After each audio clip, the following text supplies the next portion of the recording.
Hey everyone, this is Alec from Reddit's Hex Encounter community. I wanted to thank you all for joining me today as we stream on a topic of magazine and folio games. This is, oh boy, I got to work on my lighting a little bit here, a little bit of glare, sorry about that. At any rate, this is a topic that I think hopefully can help bring some more people into the hobby, which is a lot of our AAA titles and our Grail games have pretty steep price points. And, I understand that not everybody's got 140 to drop on the latest GMT or Decision Games title. And so, folks might be interested in coming in at lower price points, simpler productions. And one aspect that you don't see a lot in the broader board gaming hobby are Ziploc, Folio, or magazine games. And these are something that actually are kind of a bread and butter here in wargaming.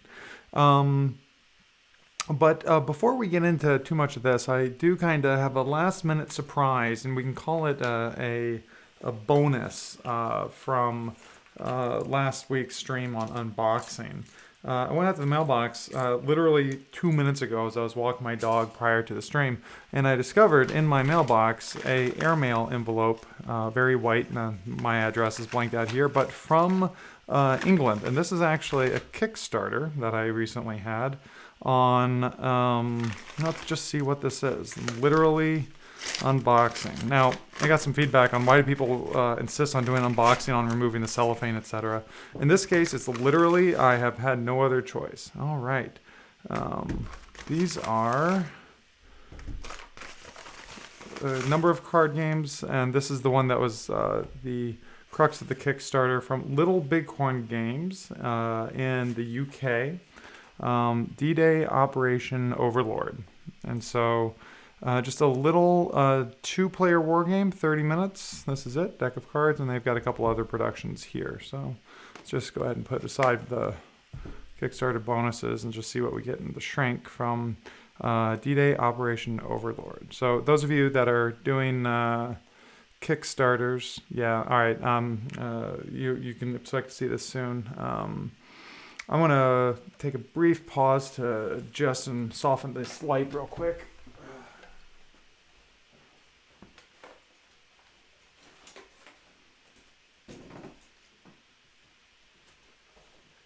Pardon me.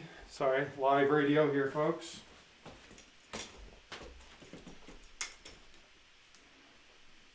All right, is that better? That looks better to me. Okay, so now that we got the lighting straightened out, we can take a look at this. Oh yeah, that's a lot better. So those of you that kickstarted this title in the United States, you should start seeing it arrive. And yeah, come on. I'm all about games of various levels of fidelity. For those of you watching the recording, let me go ahead and bring up the chat. That way, folks can. Here we go. See what we're talking about. And again, for those of you that have come by for the stream, thank you very much for participating. Love to see you in chat. And wow, this box is, not wanting to come apart. All right, well, this might be the first failed unboxing on Twitch, which would be slightly embarrassing. But I kind of don't want to completely obliterate this box. Call me a collector in that regard. So let's just see what we have here.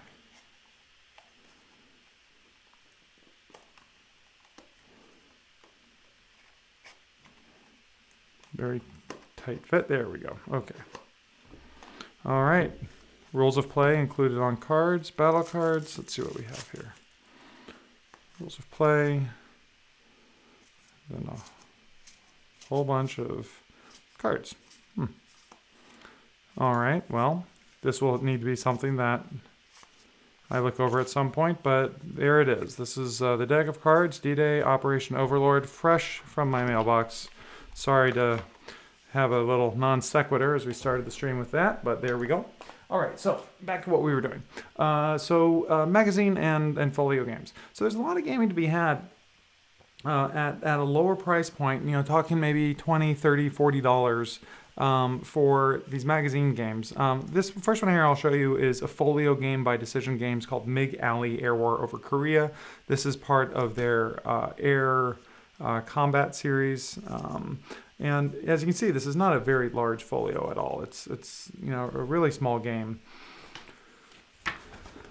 And it comes on with a really small map and really small counters. So map size and counter size notwithstanding, this has the benefit of actually being fairly portable. And it's not uncommon for me, say when I go traveling, to throw a magazine or a folio game in my backpack just to have around in the event that I'm able to meet up with a friend or two to play a game. So we'll go ahead and just kind of do a quick little setup and play through a couple turns of this game. And I would like to get feedback from those of you in the stream, just kind of see what you are interested in doing. I have a little pile here of magazine games from various publishers if we wanted to, kind of get a sense for what type of games we might see. And I think towards the end of the stream, we might get to pulling a couple of those out and showing you, what some of your options might be. Or we can just play through a game and try and get a couple of turns. I'll note that I've not done an extensive amount of preparation, on any one specific game or game system, and so we'll be feeling it out kind of real time here.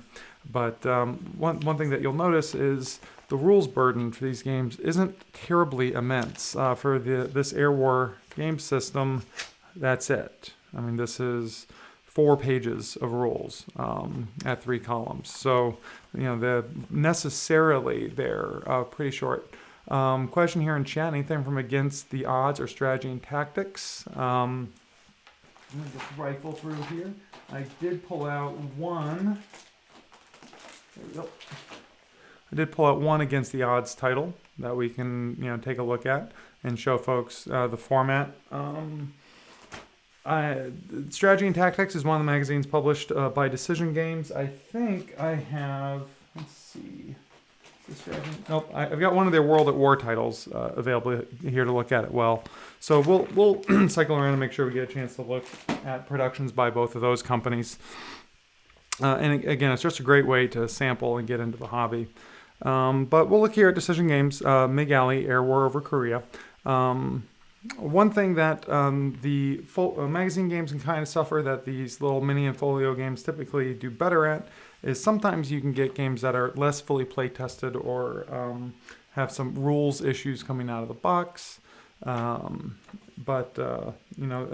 reading over this one, it didn't look like there was a lot of issues. I see that our chat member is excited about a possible Arab-Israeli game. There's quite a lot of good gaming to happen there. But so let me just go ahead and pull up the scenario rules here for MIG Alley and look at doing some Korean War air wargaming here briefly. So let's see here. Scenario instructions, scenario introduction. We'll go ahead and get things set up here. UN setup. There we go. So setting up. Let me get the various markers. Let's see. Hour here. We'll start on hour 1. This game represents the air hour by hour by hour, and then over a couple of raid days. So it looks like this one could potentially take some time. I will choose to just sample the system, I think, and get a chance to see what people will do. Here's the day. We'll put that here on the first raid day. Planning and then operations.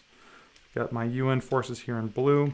Looking over the images and the rules, it looks like this game system includes a lot of attempts at other systems and theaters. There were some World War II aircraft depicted in the examples in the rule book. That voluminous 4-page rule book that we saw earlier. So, all right. Per our setup here, there's going to be a command level marker here if I look closely enough. Yep, here's the command level marker for the communists, which start at 2. Command level marker for the U.S. and UN forces starts at 3, so relative organizations. Oftentimes I will clip my counters, but in this case the counters are small enough where I'm not exactly sure I'll have much of a counter left. Okay, so friendly territory for the UN is anything south of the front line, so that's these 4 hexes, or these 4 squares. So I got a lot of friendly territory, a lot of enemy territory up there. Let's see here, off map airbase. All right, so let's see what we got. We have 2 F-80s, well, find those F-80 counters. Got some B-29s there. F-86s, the swept wing one. Get the B-29 since I've got a pile of them. There's our F-80 with the red wing tips. Okay, so we got the two F-80s in the off-map airbox. We got one F-84.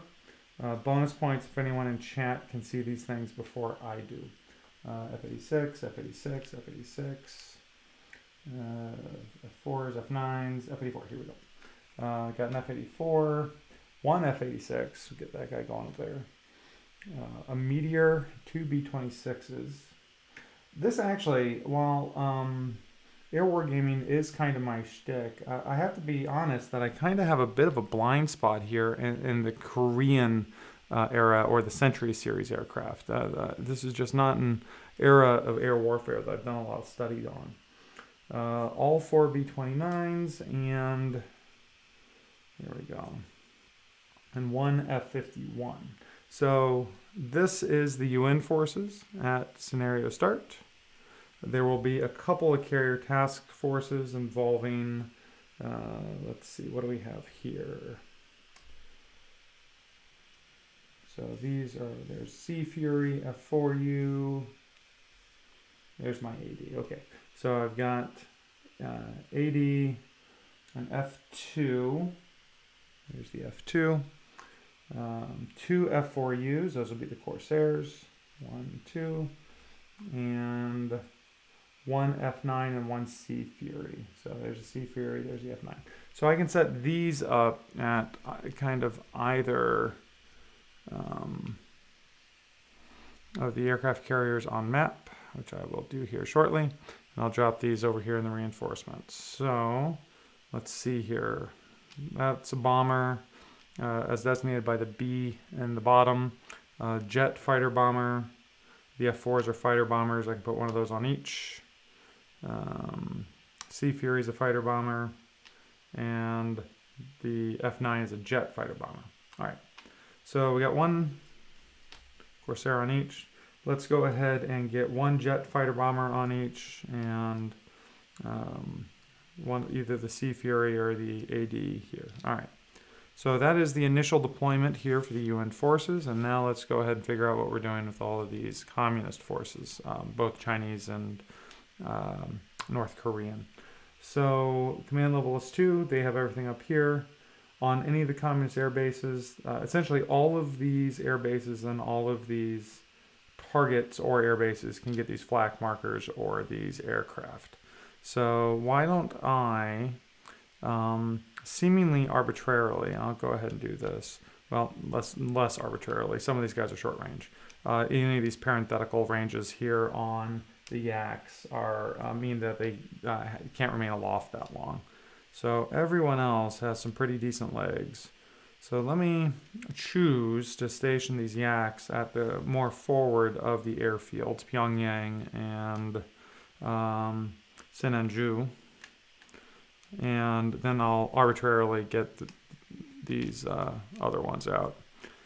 Ordinarily, I might choose to do some plexi on a game even this small to avoid these issues here on this Boeing, the popping up, but I'm not terribly concerned. I don't believe the placement restriction in this game forbid me from stacking on an airfield. In fact, I think the airfields can stack to, maybe they can't. The airfield should list how much they stack to.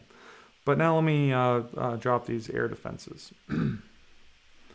Yeah, and there's an observation that there's not a lot of games on the air conflict in Korea, and that's certainly right. It's kind of an awkward in-between phase between the end of the turbocharged piston propeller movement and P-51 being king of the skies, with just the birth of the jet age towards the end of the war, with the Messerschmitt 262 being operationalized, if not effectively. And then you get to Vietnam, which is clearly a different war with missiles and still dogfighting still being a thing, but you have this in between here. So I would even say it's a difficult thing to model. All right, so before I place the defenses, how do you win? And Rule 28, how to win. Each player gains victory points per a victory point schedule. Essentially here, the UN is trying to hit all the hydroelectric targets for a big VP bonus, or bomb bridges or strategic targets. Communist is trying to shoot things down.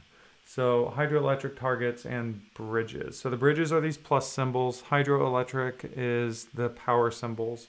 So I will place these, again, just for the sake of having them, I'll just place some of these AAA on the various strategic targets that I think would be meaningful, or the bridges rather, that I think would be meaningful. So we'll go ahead and get those going. All right, so the game is set up. When in doubt, when playing a new game, start with the sequence of play. And if nothing else, actually, don't let an overly cumbersome rules or manual get in the way between you and starting to enjoy the game. Everyone learns rules differently, and I really recommend experiencing them. Be okay with making mistakes. Get a feel for the sequence of play. Get a feel for the what is that I want to say? Just get a feel for the rhythm of the game. That's the word I'm looking for. And just have at it. So looking here on the sequence of play, we're in the planning phase on the first turn. So campaign card kick. First the intruder player and then the interceptor player picks a number of campaign cards equal to their command level. So these are going to be kind of like little utility cards. The UN player is going to get, move this up a little bit, 3 of these. The communist player is going to get 2. Okay. First, the intruder player, then the interceptor player places any designated units as reinforcements for the scenario or refits units onto the map, which we won't do, and then redeploy. The intruder player and then the interceptor may move around ground units. So we'll call the planning phase done. Let's see what we have here for cards. So for the UN player, we have a card here that is Operation Strangle, which is for 1 hour, all B-class units, those are bombers, increase their bombing value by 1. Electronic warfare, that's pretty important. This is actually a continuation of the importance of electronic warfare from World War II, which reduces the communist fighter units' efficiencies by 1, or during AAA reduces the AAA by 1. So go jamming. Then hot pursuit. Generally speaking here, this dividing line here that is the line between China and Korea, the UN player may not pass into China unless there's the play of this card that allows a fighter to pursue across into China. All right, the communist player here, flak trap. Select one of the following: redeployment phase, refit 1 unit from the damage box, or anti-aircraft phase. Increase the combat value of printed AAA by 1. And then deception. Reduce the number of hours in the day by 2. That's interesting. Or refit 1 damaged unit. Okay. Okay, interesting. All right, so not playing any of those. Let's go ahead and go into the operations phase. And so going into the operation phase sequence of play here. Go ahead and see what we have. We start with the intruder flying the first hour, and then the interceptor flying their hour, and then you go back and forth. And so these segments go move your units, air combat, AA, and bomb. The stacking value for anything that you do is equal to your command level. So the UN can stack in air up to 3 units. The communist player can stack up to 2 units. And you know they're all kind of flying together, so it's the value of the stack. This is command and control of what's happening there. So I want to start my first turn here by, I want to synchronize these efforts. I want the carrier forces to come in and hit targets about the same time as my other targets. And so we're going to bring all these guys in together. One of the scenario special rules here is really this off-map box for the UN represents bases in the southern part of Korea or in Japan. And so really getting to the front line is actually half of the battle. So one thing that I would do as a scenario special rule during that initial phase is one would, on all the fighter bombers, so these are all the ones over here on the right are traditional bombers.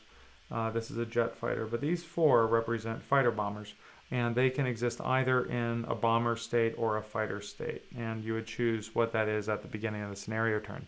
So I'll go ahead and choose them all to be fighters. I would like to get some amount of air superiority, and we'll just kind of see how this goes.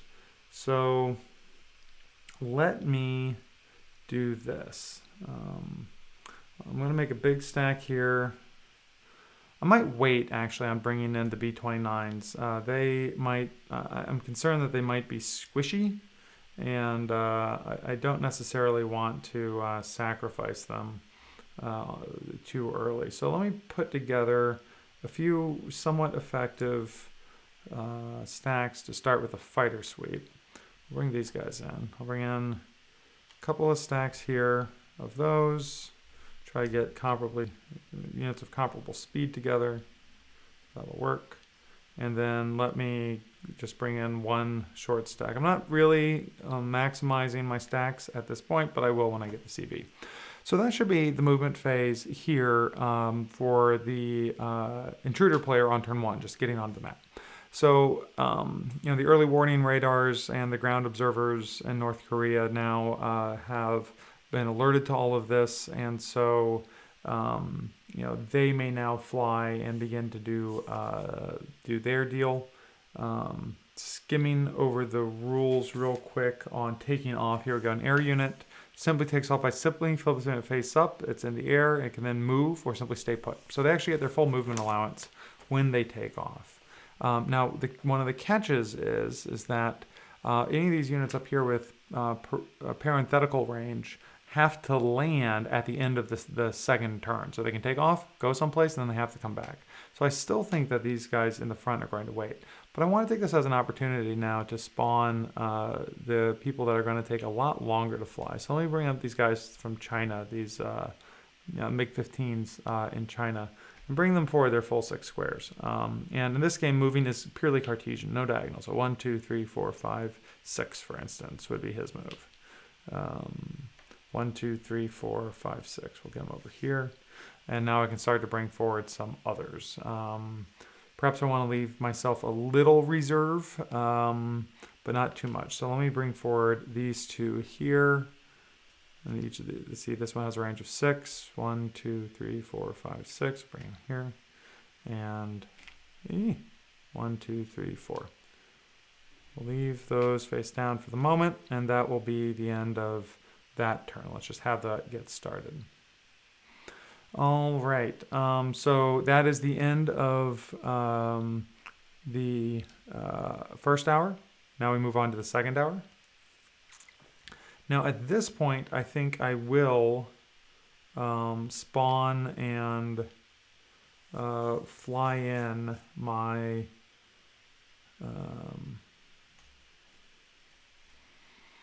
my carrier forces. These guys are still pretty far away from the carrier.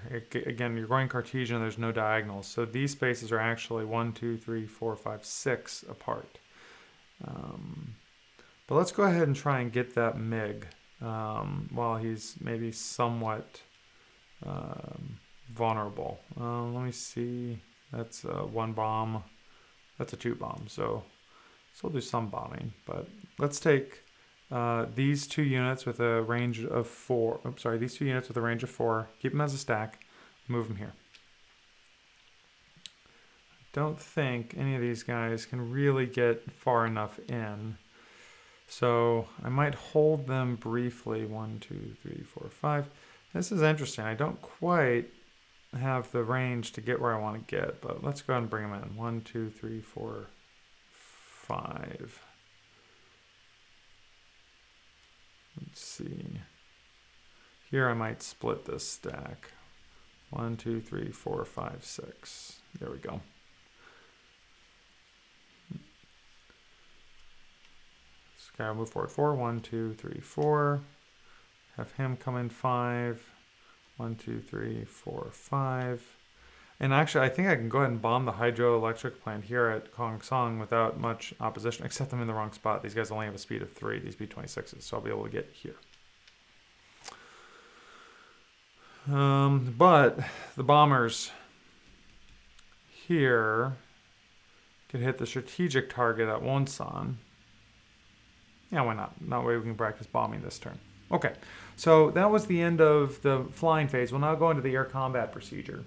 And so for the air combat procedure, I'll simply take a look at these. The communist player has 4 air combat factors. The UN player has 9 air combat factors, so it's 4 to 9. Air combat is done in this air superiority. Attacker adds the strength of their units. Defender adds the strength of their units. Card play can affect this, so let's see if the MIG player wants to do anything here. No flag trap can be used, and this deception isn't really going to help. So we'll leave that one for now. Okay.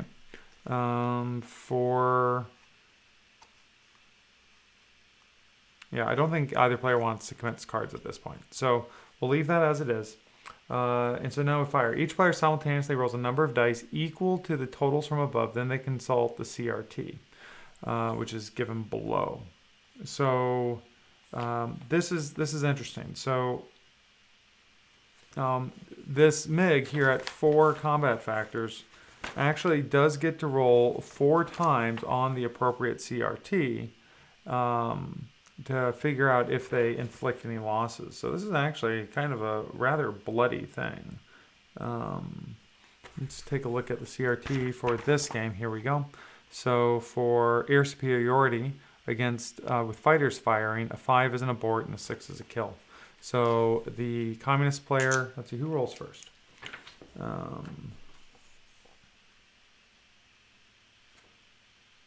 Simultaneously roll dice. Okay, so the communist player will roll their 4 dice. 5 and a 6 is going to do something to the U.S. forces. There is a 6, so one of these is going to be a loss. Okay, so we'll just have the Sea Fury kind of get hit here. But this is simultaneously, so I still get all 9 of my factors. So we'll roll this, a couple of 5s. There's a 6. Okay, so a 6 was taken. So each side has a 6 result, which is a kill in air superiority. And checking here the loss procedure, or what a kill means. One enemy air unit is shot down, destroyed, placed in the damage box, and may be redeployed during refit. And so for us, that'll be the Sea Fury, and that will be the this MiG-15.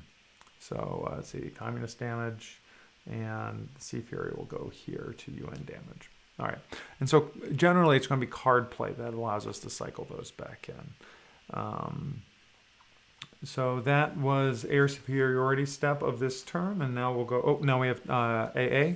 So for the AA procedure, we see here that the Corsairs here bombing the strategic target at Wonsan are going to be subject to AA fire.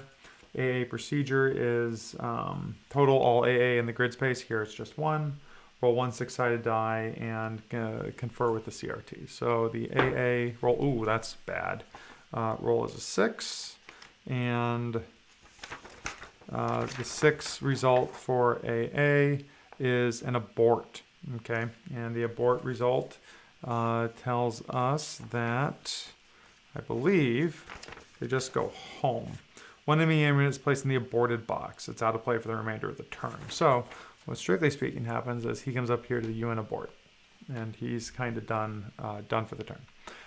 Were he to have stayed there and not been chased off by the AA, we would then, he has 2 bombing pips, so we would roll 2 dice on the bombing combat result table here, looking at the strategic target and hoping for a bombed result.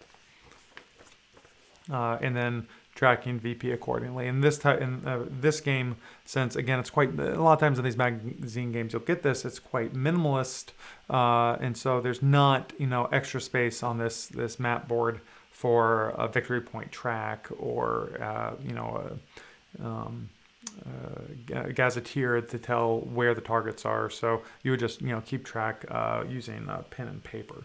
So that's how that would go. Okay, so that's the end of the intruder phase on turn 2. Now we'll come here to the defender phase. I will now scramble my rather short range yaks, and let's see, at a range of 4, actually both these guys can potentially get to here.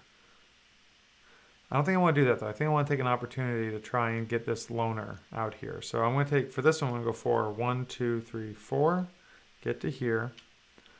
I don't like where that's going. So where do I want him to be? I think I might actually...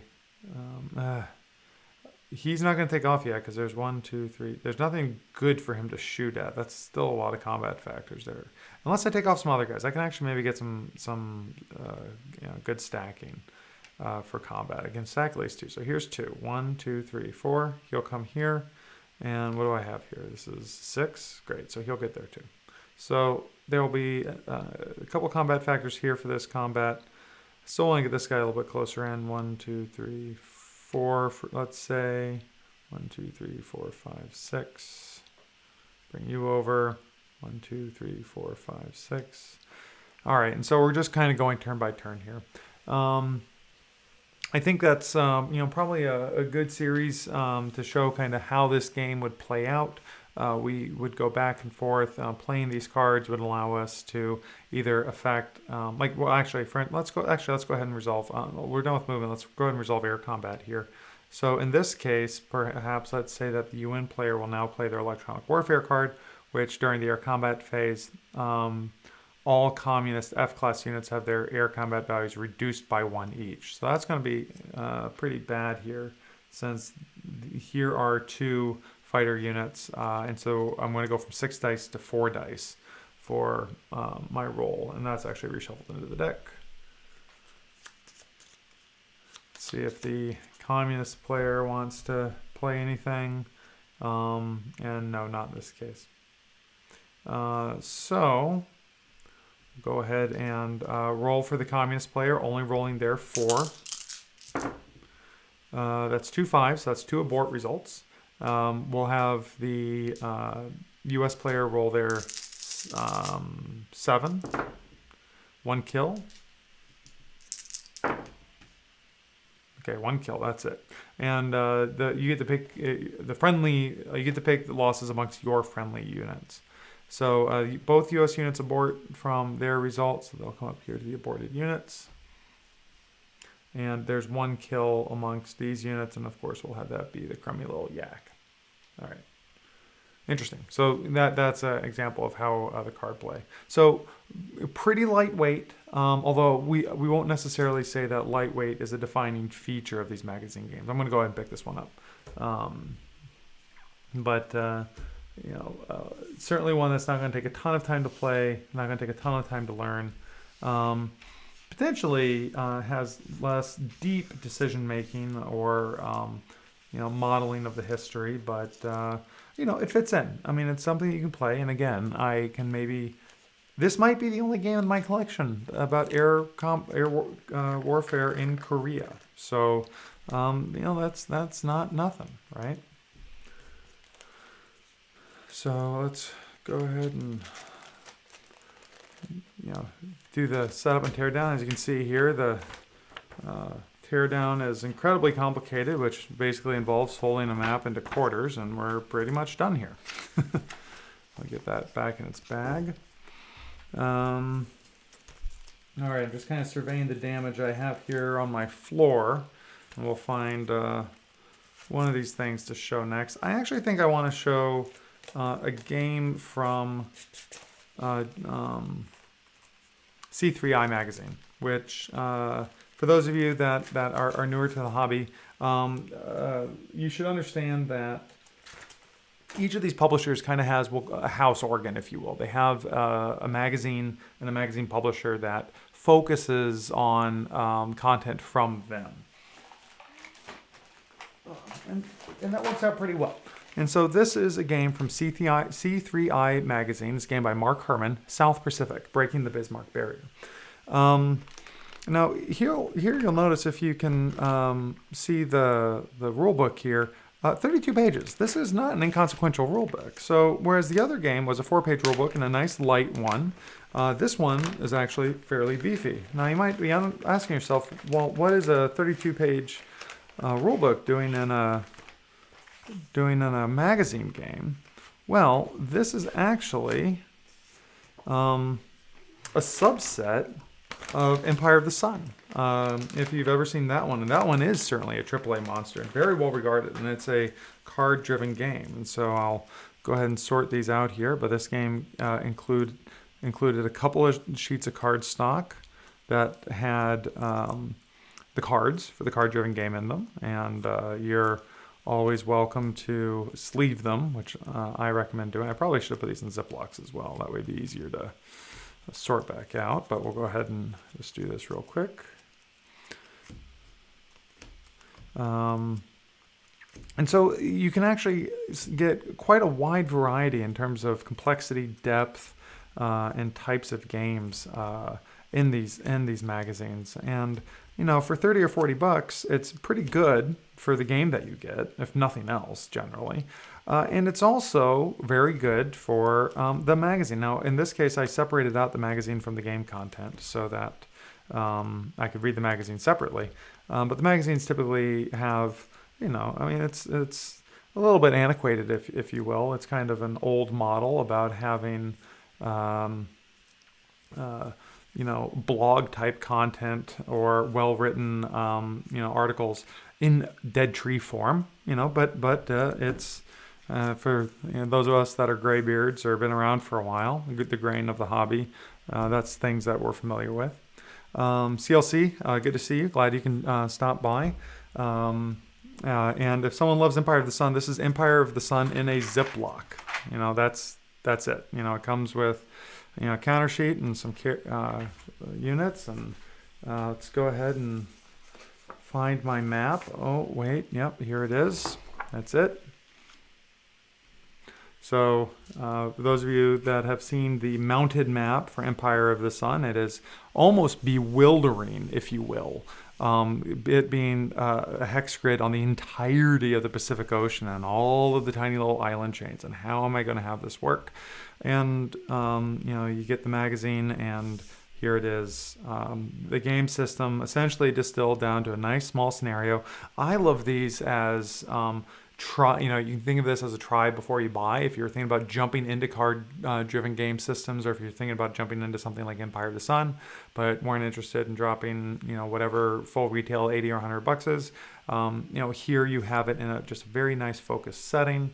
As I mentioned, occasionally you do get issues where these are magazines and they have to meet print deadlines.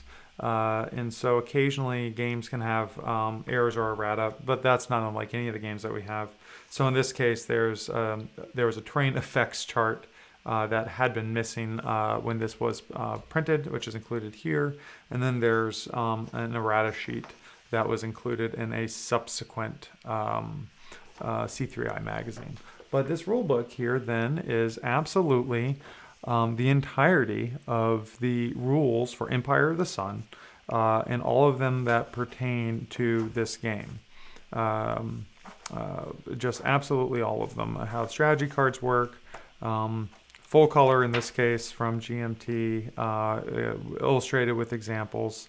You know, just a fantastic system.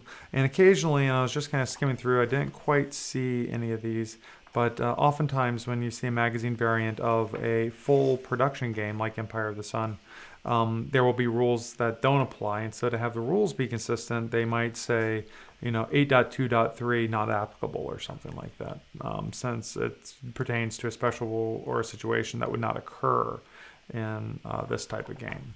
So, all right, so here we go.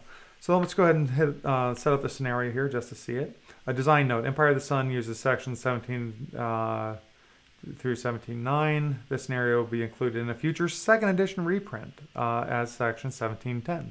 So here you have it. It's just a scenario. Some card notes, identical to the original ones but renumbered. Any references, etc. Counter note. Okay, so hex control, who controls what, and then allied setup. So we'll just take a moment here to set up the game. And we can take a look at what we have here. While I'm setting this up,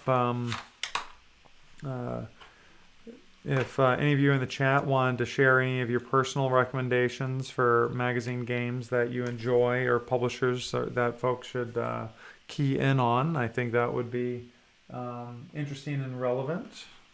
Let's see here, get my air units out. And my apologies for not having clipped these. Don't judge me. All right, 36, 26. All right, so these are here in Australia. 48.25. One interesting thing about this system, 48.26, is that it's really about an area control, but less so area control of armies and their zones of control. But of course, the game has rules for that.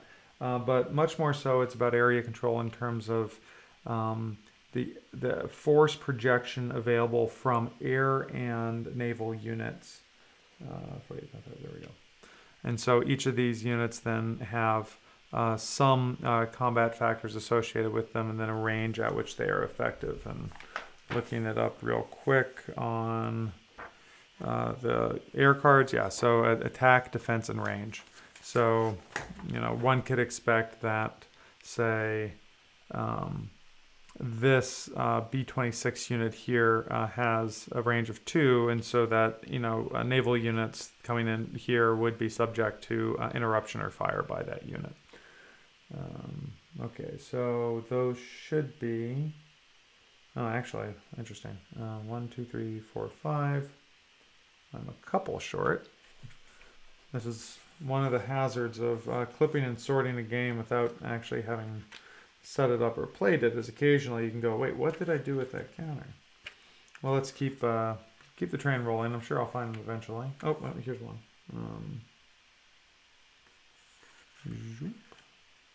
Oh, that's a reinforcement on turn 4. Got it. Yep. So this sets up here on game turn 4. There'll be another one somewhere. All right, while I'm looking for that, let me set up the ground units for the Marines. These are some of the Marine reinforcements, setting up on turns 5, 4, and 6. Army reinforcement as well. This looks like it's a preponderance of the ones set up at start.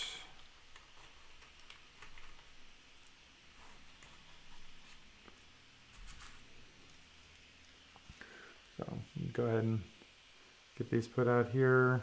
48, 28.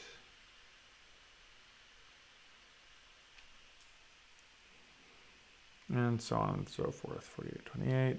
New Zealanders. Aussies here in 38, 23.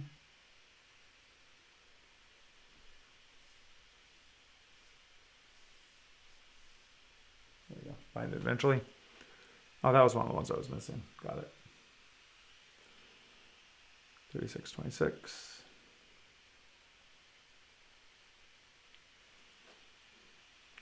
All right. And this one starts reduced, 37, 27. And so on and so forth. So, we can keep going through this. I think, we kind of get the idea on how this game might all look out. If you are able to see here as I rifle through these, you can see that along the edges there's the little dots of this being a perforation of a cardstock sheet, and so a lot of times these games include decks that are just done that way. So sleeving helps make that pretty consistent, and then depending on what the sequence of play is, there we go. Each player will get their strategy cards, and that will then form a hand for them of things that they can do, activating playing cards for an operation value or using them for their event. A lot of intelligence cards here, and bonuses, etc. So this game system again is pretty daunting. There's a lot of detail to it, and there's a lot of nuance, but people tend to find it to be quite a rewarding system. If you're at all interested, I think that one of the friends of this stream, Bruce Garrick, has posted on Twitter and his blog a series that he's done recently with tips on learning this system. And I think focusing down and learning the system in a scenario such as this magazine scenario is a great thing to do. I really do think you end up with a lot of game here. from C3I number, which one is this? 30, C3I 30. Just quite a lot of game. And an earlier C3I, I want to say it was maybe C3I number 28 or 29. Herman did one using the system for Plan Orange, which was the planned U.S. Navy Pacific action in what ended up being the interwar era, several years prior to the onset of hostilities in the Pacific in World War II, and how that may have looked like with the period combatants. So, kind of a real interesting what if there. But so I'll go ahead and bring this back, but you can get a sense here of this is the entirety of the Empire of the Sun system in one folded 11 by 17 piece of paper. Really, you got the full rules. You got a streamlined deck of cards, and you can do a full CDG in a magazine game. I believe Roger McGowan, who's the art director for a lot of what GMT does, is the one that drives C3I. And I believe they have another one coming out of the pipe here very soon. It should be number 32. And so stand by, keep your eyes on that one. I believe he's got he's got his website, C3 Insider, and he's got a Facebook group where he pushes out updates and when things are coming out. So do keep an eye, and that's sold and distributed on Amazon. So with that going, I'll show one other C3I game, which honestly is probably one of my favorite big system in a small package type games, the one that I will drive a lot of people towards. One game that tends to be very popular, really still to this day with its reprints, is Unconditional Surrender, which is Sal Vasta's game. About World War II strategic combat. Units on that one are the size of armies. And Sal created a variant called Case Blue, which is, like we just saw, a scenario of unconditional surrender, fits in one counter tray. Still a pretty beefy set of rules. This is actually most of the unconditional surrender rules that are all relevant, but in a concise magazine format. And when I say concise, let me show you the map. There it is. That's it. So this is, a full-up war game, full set of rules, everything you could hope for, all the complexity that you might get from a full GMT game on Case Blue, right here on an 8.5 by 11 sheet of cardstock.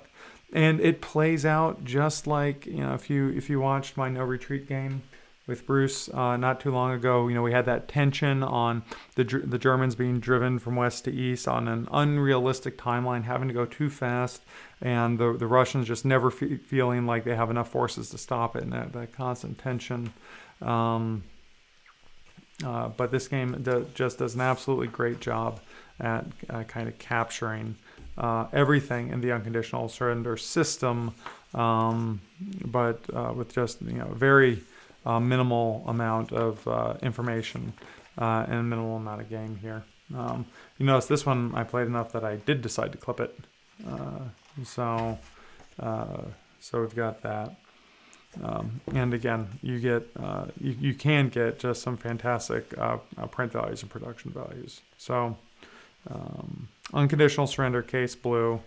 In these cases, you'll notice that the maps are even hex numbered, just like we saw in the South Pacific game, consistent with the parent game from which it came. So you can set up these scenarios should you so choose on that. This game, in fact, not only includes the Case Blue scenario, but it also includes several other operations that were played in the same area, to include Operation Uranus, And then there should be the turning point, which was both of them. So a combined campaign that covers both. And so if one simply wants to set up case blue, one can do so in a rather straightforward manner. In fact, the Germans, this is kind of the problem at the army scale here, the Germans don't have a lot going on for them, to be honest with you. The German, let's see here, let's set these up. Second Army gets set up west is the instruction there. It's icy, so it comes in here in August of 42. So we'll just go ahead and move that up here to the turn track in August of 42. The 17th Army, 3154. Come back. Okay, 3154. The 1st Panzer Army comes up here in 3053. The Germans do have a nice line going on their abbreviated front. 4th Panzer Army, 2752 up here, up in Kursk. And then the 6th Army, I believe it is, 2952, Kharkov. So I've got 2nd over there, 6th, 17th, the 2 Panzers, and the Luftwaffe. Interesting how the Luftwaffe is abstracted. 3153. They're based out of a specific place here, just kind of here. And they slowly get expended by the number of sorties that they fly, and they can only recover a certain amount of sorties per turn. And so typically you can only recover 2 sorties per turn, but they have up to 6 sorties, and so you end up having a very limited number of turns where you can do it more than twice, and you just whittle them down to about no effectiveness quite quickly, actually. Let's see, let's get the Hungarian 2nd Army in here. Where are they? 2851. You've got the Italians, which are in 3051.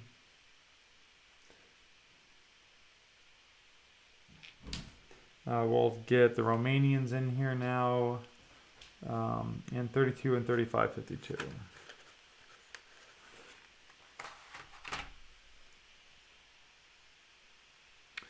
See, 4th Army is in 3552.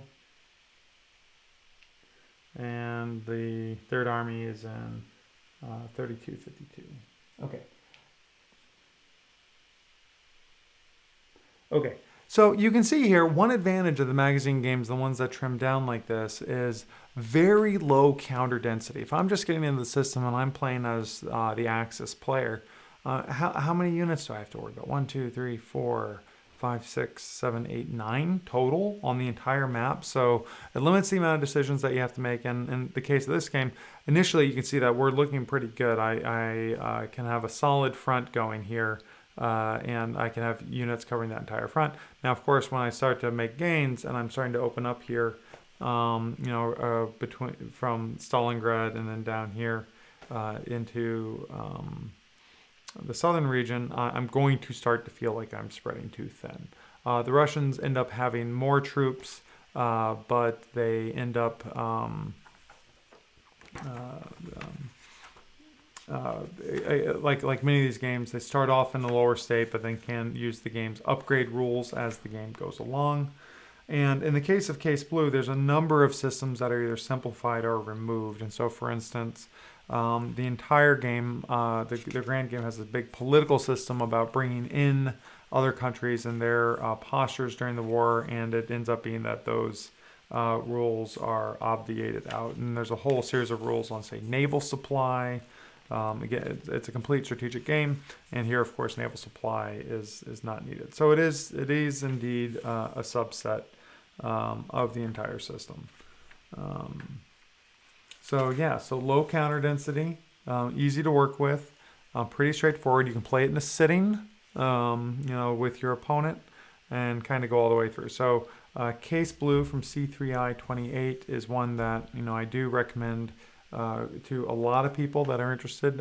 It's kind of satisfies people's itch. People are interested in games like Case Blue because they want they want a monster, I think, that they can manage, and so if people are looking for that. They want a really big, grand game, but they want something that they feel is realistic, that it models all the systems appropriately, but they can actually still play it, right? That it doesn't take longer to play the game than to fight the actual war. And this game, I think, really does do that quite well. And by focusing down here in this an unconditional surrender and the case blue scenario, that the game actually does quite a good job of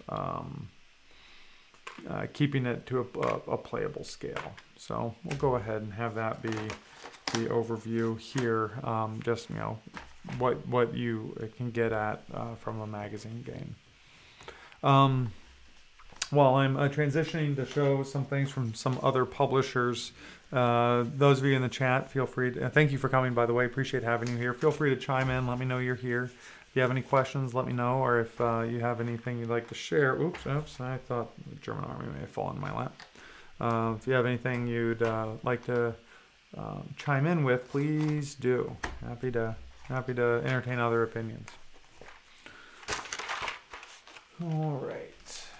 One thing I'll note is these bags that I'm using, you can actually get on Amazon pretty cheaply. Just get for a very thick, a couple mil poly bags used for things like comics and whatnot. This is a thinner one, but many of these will be able to hold the game, the rules, and a counter tray, no problem. So it's everything in one nice and easy container. All right, so I guess we've got some options now on which publisher we look at next. People's Choice here from the stream. I've got MMP's magazine and one of their games. I've got Yeah magazine, which is Mark Holt Walker's company. I've got Against the Odds, and I've got one of the Decision Games magazines. So first one to chime up in chat on which one they'd like to take a look at, we can go ahead and dive into. I know Ungalent had chimed in on strategy and Against the Odds earlier. So I guess what we'll do is we'll go ahead and go with that for the moment. And now these actually have the advantage of me having kept the magazines with a few of these. A few of those are out of necessity. Some of these publishers don't put the rules for the games as a separate insert or as a removable insert in the magazine, so it's kind of one. It's a package deal. All right. So Against the Odds. We can see here price point $40. So in all these magazine games, somewhat predictably, comes with a magazine. And in this case, not a short magazine either. This, let's see, these pages numbered about 50 pages here of, articles, discussions on, well, here you go. Should we be simulating ISIS? How would you model, and is it too disconcerting? Discussion on combat results tables. Whether or not we've been doing anti-air and naval war games right or wrong the entire time. So, just, maybe some academic articles, some of them, many of them well-researched in these various game systems. Oftentimes what these games will do is they'll have a strong theme. So if the game in this magazine is about the Golan Heights, often the articles in the game will then reinforce that theme. Here we see that there's a feature on page 4 through 18 on Golan Heights, and then the game the designer of the game authored the article on all of the research. So that's quite interesting. So we hop forward here in this game, in this magazine, and in the middle we see that we actually now have the rules for the game. And so what does it come out to be? It comes out to be a handful of pages. Here we go. So I could pull the staple and restaple it and have of the game rules, but this is the rule set for the goal and height games. Includes units, game components of ground units of various types, different formations, tank units, air units, artillery, impact, other markers. What else do we have here in the box?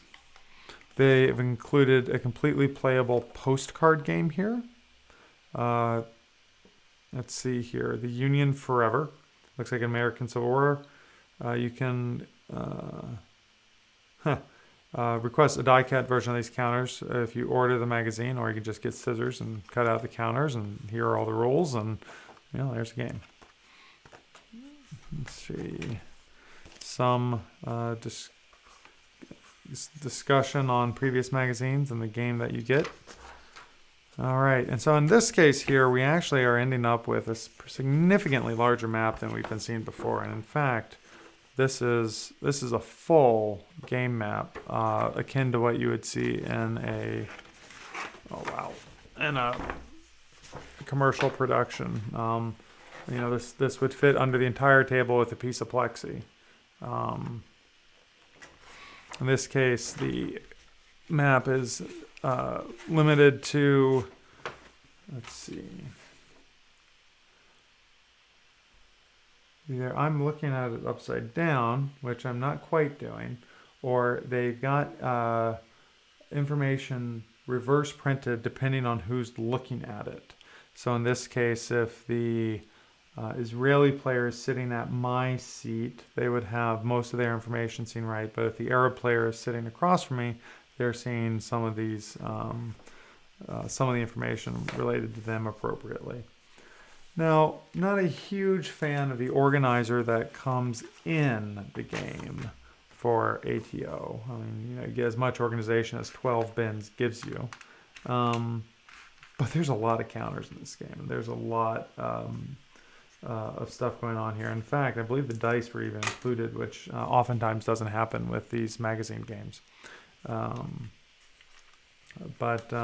This appears to be, a complete game system, including air effect and artillery of the Arab-Israeli War on the Golan Heights, which, see game turn charts. Looks like the game for, they've got different scenarios printed on the map for different operations. And so, let's see, for the Badir Blitz, it looks like it's a 5-turn game over 2 days. Operation Badir, we've got it going over 3 days, and then Damascus goes over a much longer period of time.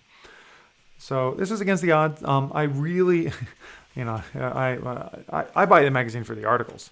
One could say, but superbly written articles and some great discussion on military history and on modeling of the military history. So, there's reason to do this, and I would say amongst all of them, Against the Odds is kind of the most academic of any of them. Just a lot of very interesting, well-researched information. So we'll go ahead and get this one packed up a little bit.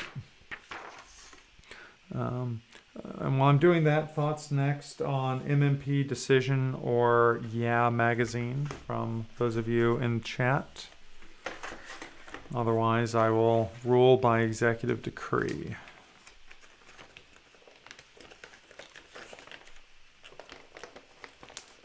Come on. Just trying to think of, I don't think this video is going to get posted to Board Game Geek because I have no idea where I would post it. Oh well. Decision Games is the vote from CLC, and so it is. This is actually one that I have played a couple turns of very recently. Decision has had a recent, I should have put this in the other way, has a number of game systems that they've done recently that are solitaire based, and which is appealing to myself, anyone with small children or cats, right? Or you just can't leave a big marathon game set up week to week for your buddy to come back over and play again. And so it's nice to have something that you can do yourself in a weekend and come back to. And so this is a recent game from a 2017 issue of World at War number 54. Decision Games offers 3 magazines: Strategy and Tactics, which is a general magazine not focused on any particular era of warfare; World at War, which is focused on World War II; and Modern Combat, which is focused on current events and hypothetical conflicts, maybe going as far back as the 80s, right? Like potential World War III type things. And again, you end up getting, a full-up magazine, historically focused. In fact, you'll even find this as a magazine available in Barnes & Noble in the specialty history section. They're absolutely there. And this one is a special feature on Midway for the 75th anniversary. Miranda here, Joseph Miranda, does a lot of game design for Decision and a lot of these magazine games. Generally quite well done. You'll get a nice feature here on the orders of battle and the tactics and the history and how the things actually turned out in the real game. In the real world conflicts that they're trying to model. Some very interesting reading here. And so, in general, it's a magazine for those of us that are interested in, these aspects of history. You can see we're covering things, even far different from, Midway, but sticking with the theme of the magazine, North African forces and World War II, some interesting reading here. So, all right, so. That's the magazine.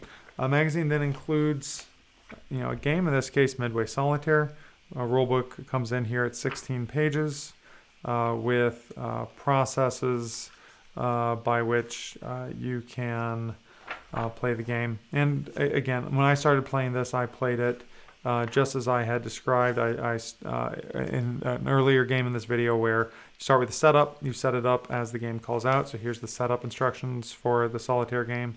And then you just dive right into the sequence of play and go top down. And I really appreciated some designers.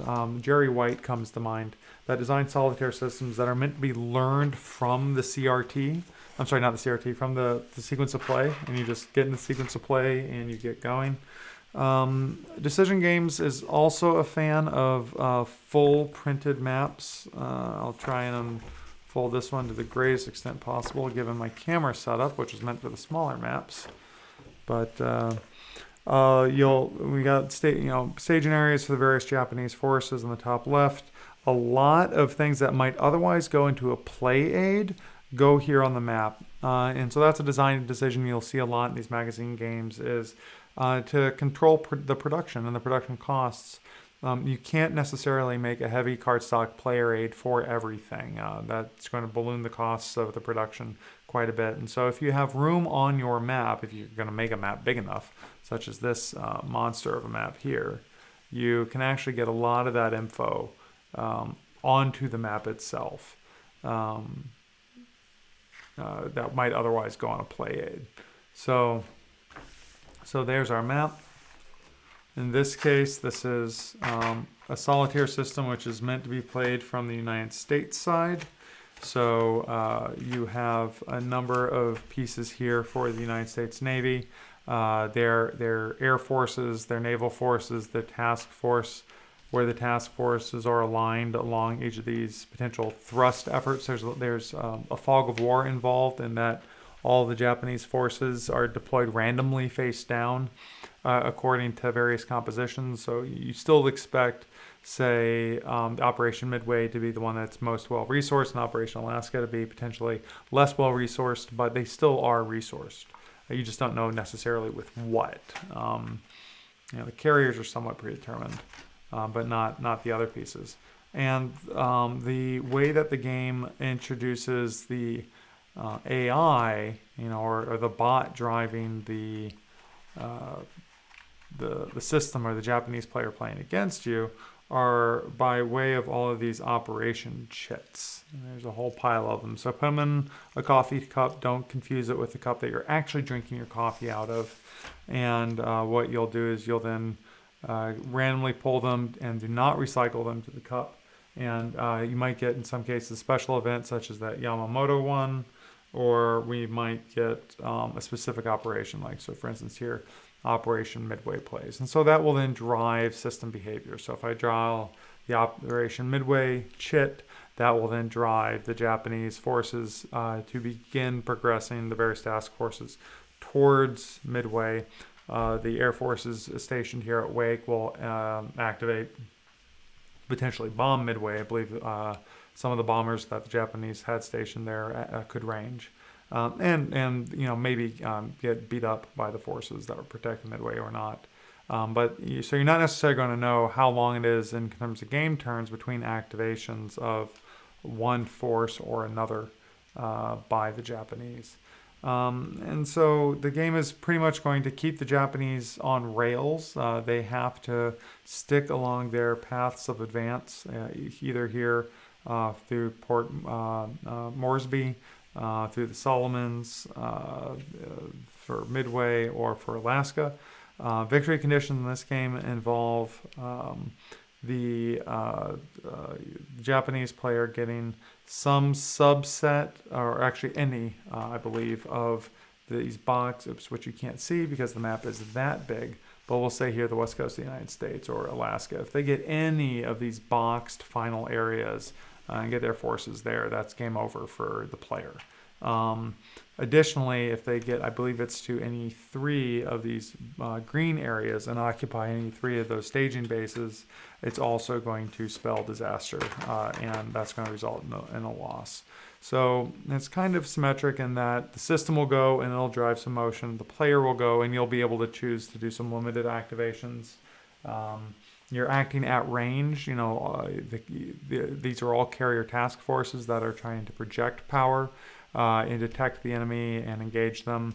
Some randomness here on these tables in terms of who is targeting what the result of that combat is, how far various forces move. But the forces are going to be slowly creeping this way, and they might get real close to, say, the Solomons and then just sit there for a while, and you're not sure when that next chit's going to come up. And so do I hedge and really get my forces over here quickly, or do I trust I'm not going to pull something like that anytime soon and work someplace else to my advantage?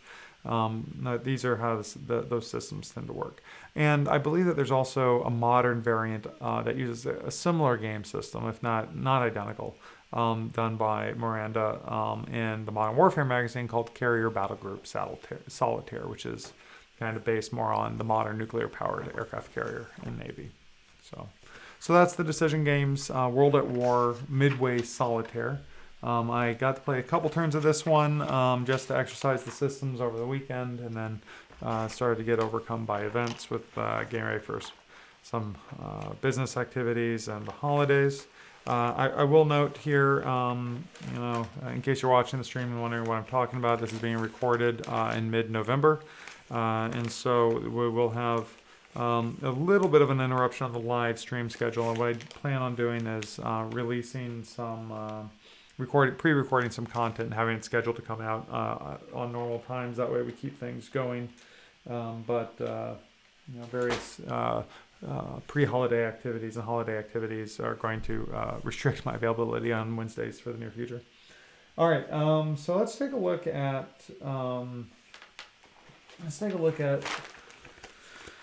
MMP's magazine here real quick.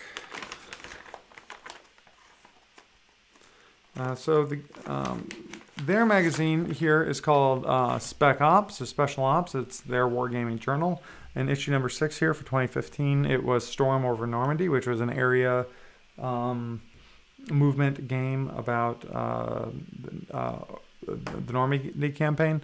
You'll also note, and this is one thing that MMP will typically do in their scenarios, if you're an ASL or ASL SK fan, they will typically include scenarios for ASL and ASL SK in their magazine. And as we saw with the others, generally well laid out. It's got 2 scenarios for ASL, 2 scenarios for ASL SK. Let's see if I even still have those in there. If I cut those out, probably cut those out. And there's Storm. Yep, I can see that. It's I've got the razor blade taken to it, and that is gone. So so those have been taken out already. But your standard scenarios that you would see there. Here in the middle are the rules for Storm over Normandy. So 12-page rule book here. I'll note that. Let's see here. Examples of play, full color, well done. Design and development by a couple of names that you might notice from MMP on a couple of their designs. Had a great year and a half play by email game with Ken Dunn at one point. Really nice guy. But here in this case, you see that there's actually quite a bit here that is very focused on MMP's product lines. Talking about a gamer's perspective on Mighty Endeavor, 29 Let's Go, which was the new action pack for ASL. Last Britsky, which was the first game in the BCS series, and game people brought up on that. Dean Essig did a piece on how he modeled armor in BCS. So a lot of very interesting things, but of course these are all very interesting things for MMP. And if you're looking into OCS or SCS or any of those type games or ASL, there's a lot of discussion and thinking behind the designers on those systems in here. And how people model these systems can be quite fascinating. It really can be. And so this is another game like we saw with the Empire of the Sun games, where we again have action cards included with the game. So we've got a full thing there. Here it was a full counter sheet for the game, so just a ton of units here. And in fact, boy, did I not even finish? What is this? I seem to have a whole nother counter sheet here with only something's only partially removed. So either these are for another game. Nope, Storm over Normandy. Some of these have to be for another game because I see things that just are absolutely not in this system. But regardless, the counter sheet. And then the area movement map for Storm over Normandy. We'll unfold this as well. So they as well went for the large map and two-sided. I'm sitting here on the Allied side, and the German side would be across the table from me. So, yep, all right. So, one thing I'm hoping you're getting at here, if you are watching this and you've not yet bought a magazine game, that why wouldn't you? There's just a lot out here. The price is right. There's some interesting reading to go along with it. And as you saw here in what was included in this MMP magazine, there's a lot of material for other MMP games to include scenarios or other counters. And to be fair, C3I and GMT is the exact same way. You'll find a lot of errata counters or bonus scenarios for GMT games available there. Now, one publisher I have to hand quite a lot to that does it a little bit differently is Yeah Magazine, which is probably the newest of the bunch. In fact, issue 2 is from May 2015 here. I believe they're only now at issue 11 or 12. So, it's still a very early magazine. It's a print-on-demand type magazine, though. So it's, they print them when they need them. Flying Pig Games is affiliated with them. They have 2 games in this game, but then they actually end up with features on other games and game systems. And this is one thing I really love about these guys is that they don't just focus on their own. So, for instance, here is an interview with Sal Vasta on GMT's unconditional surrender, which is fantastic. And here's one, someone doing an in-depth feature and after-action reports for unconditional surrender. We've got looking at, which one is this? Imperial Stars 2. We've got some discussion on, let's see if we can, World in Flames. Is that what this is? A couple there on. Actually, this even appears to be one about Dead of Winter. So some even non-war game content, just gaming-related content as well. But then scenarios for all of them too. So they have their own scenario here for Dead of Winter. They've got a scenario for Command and Color Napoleonics.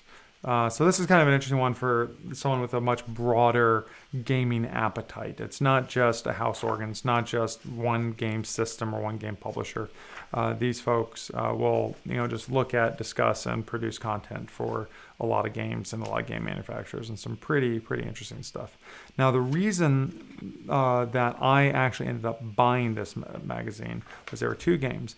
One of which here is Army of Shadows, and this is a Brian Train game, okay? And some of you may know Brian Train from his work on some of the Coin series games from GMT.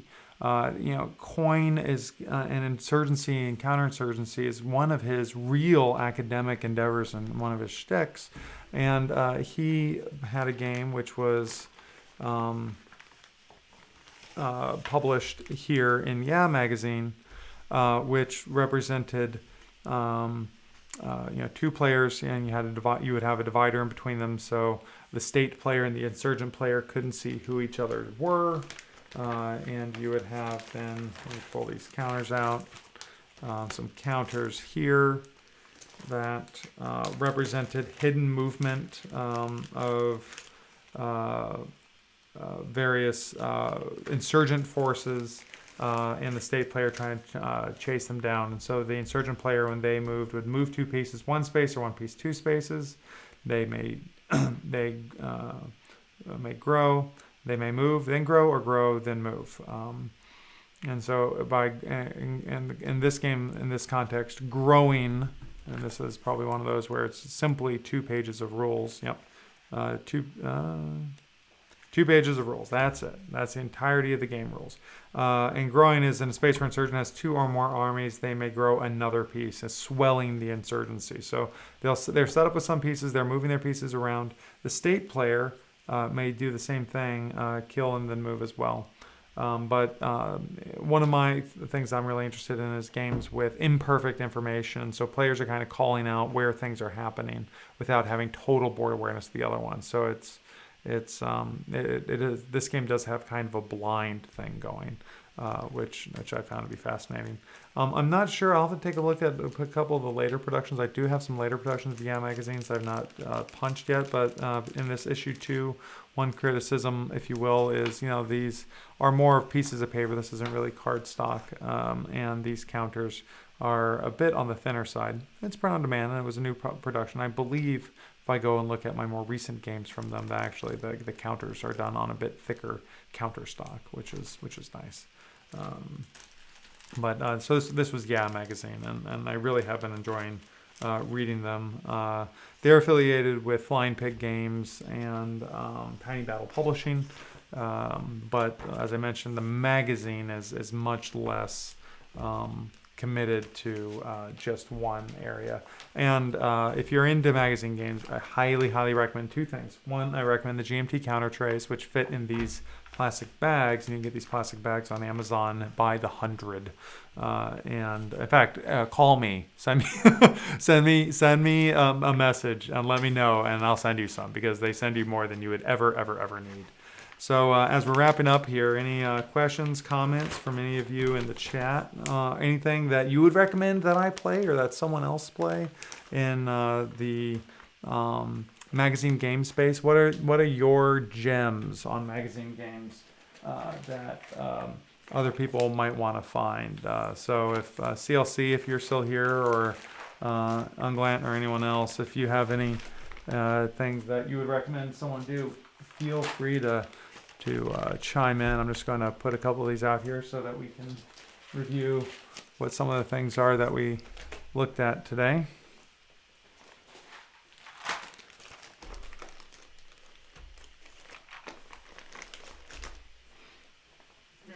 Two more. We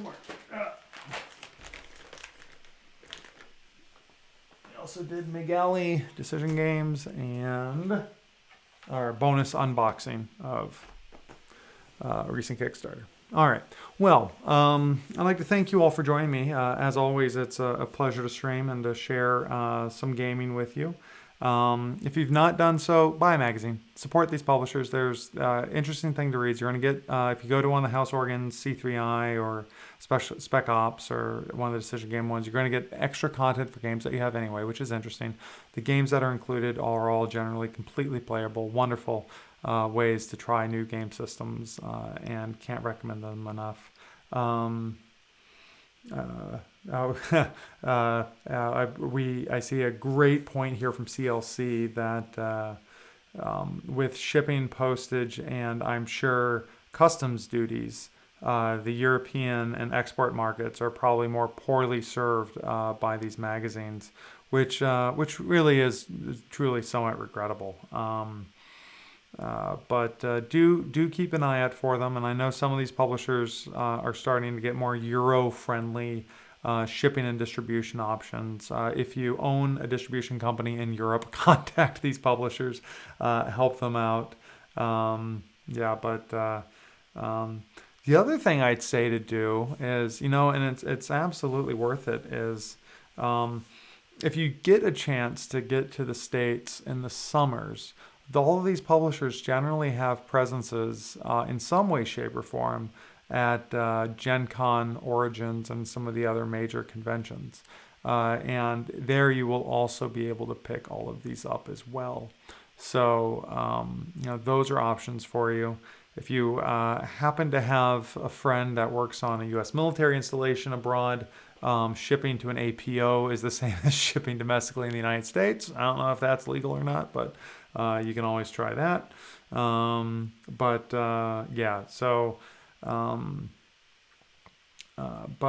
that all being said, magazine gaming, it can be a lot of fun.